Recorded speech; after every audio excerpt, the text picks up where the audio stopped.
Glad to have you on the show today. We are happy to be here. What do you think is the role of technology in developing Africa today? Technology, it's a great opportunity for Africa. Great opportunity. That is not even arguable. You can't argue that. It's a great opportunity because it opens Africans to the rest of the world. Okay, so that's one thing, and it's amazing. It's a great opportunity because we're able, for example, you're able to have an entrepreneur here in Lagos selling products or services around the world. You're able to scale up businesses to reach an amazing amount of people. And to me, that offers Africa a great opportunity. And there's no question. So why does this seem like we've not been able to handle some of our own issues? Is it a problem of capacity? I mean, what do you think? I think we've done well. We need to give ourselves some credit, some credit. And in regards to that, one thing that I like to say is this. This is new for us, okay? It's new for us. The Americas and the Europe, they have been at it since the 40s, and perhaps even before that. If you look at some statistics, in 2010, there were probably about 2-3 incubators on the whole of the continent. Today, great work has been done. We have about 200, 400, 500. The report by Brighter Bridges talks about, I think, 644 incubators on the continent today. But, go back just 10 years ago, there was about 5. So look at the progress that we've already made in 10 years. So I think we're making a lot of progress. But there are a lot of problems. There's a lot of problems. But we need to give ourselves time. We need to, we need to train. We need to build capacity. Tell us a bit about the Cameroonian technology ecosystem, how it has fared and the journey so far. So we are Active Spaces. We are one of the first incubators, perhaps the first tech incubators in the country. And again, we've seen how the ecosystem has grown from Limbe to Boyer to Douala to Silicon Mountain that we've all heard about, and so there's a lot of things that have happened in Cameroon. We've had fantastic entrepreneurs. You've probably heard of Gifted Mom from Alentaf, who's making change in people's lives. So we've made great progress, but there's still a lot of work to do. A lot of work to do in the building capacity, a lot of work to do in policies, a lot of work to do in investment, a lot of work to do in cooperation. So what do you say would be some of the positives that have come out of the ecosystem? Some of the positive things that have happened that technology has done for Cameroon.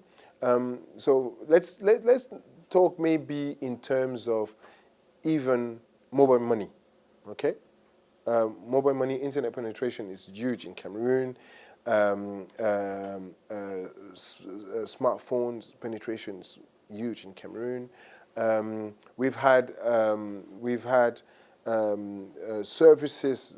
This particular one service that comes to mind is paying government stamps, where they've implemented a digital solution for stamps in Cameroon, which is a great solution for the government.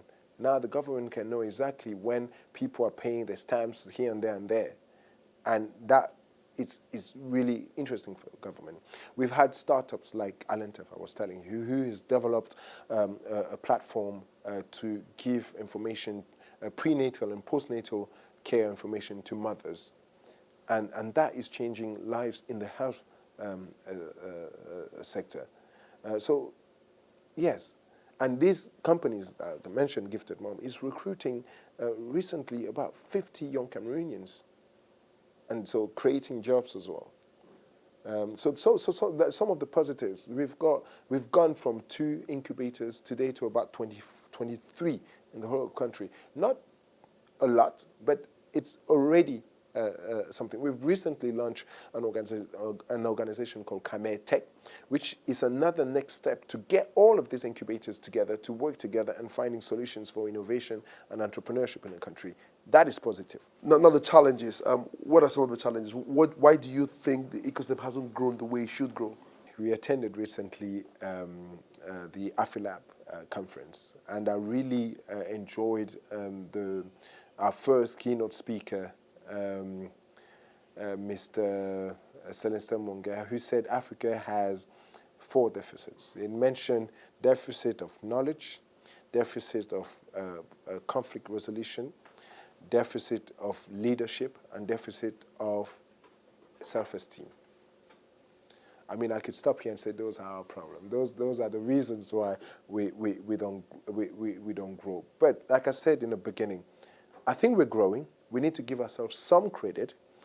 But if I was going to tie it down to one thing, I would say, look, our leadership needs to understand. The way we understand the importance of technology, our leaders need to understand and not fear technology.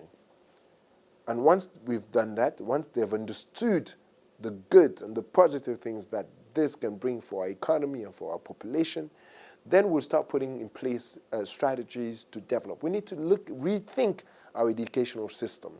So, for example, people talk about bringing technology in education. It's not about using a computer in a classroom. Then you say, well, you know what, we've integrated technology in our educational system. It's about really going to the fundamentals and saying, okay, how can we really integrate technology in our educational systems so that it's not just about using a computer?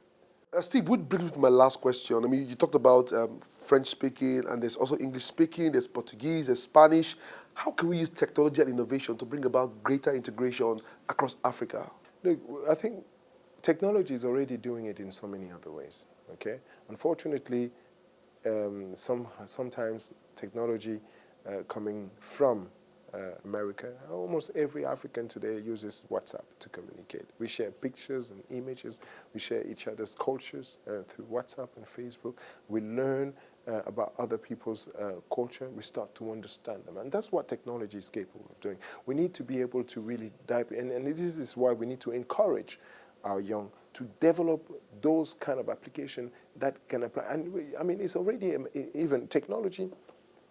I met a young entrepreneur from Côte d'Ivoire who is developing African-made African emojis, all right? And young people are starting to use that to express themselves and sharing their cultures. Now imagine when that application will cross borders, and that now the Cameroonians or the Nigerians will start using those emojis created by Ivorian entrepreneurs to express their emotions, and that's the beauty of technology. Through a music application that we're developing in Cameroon called Colorful, you could listen to Nigerian traditional music whilst you're in Cameroon, and that gives you a kind of insight into how Nigerians enjoy music and vice versa. And that's what technology, and we need that. We can't just expect Africans to get along because they are Africans, so they should get along. But we need to start exchanging. And platforms that technology offers can enable us to start even understanding each other.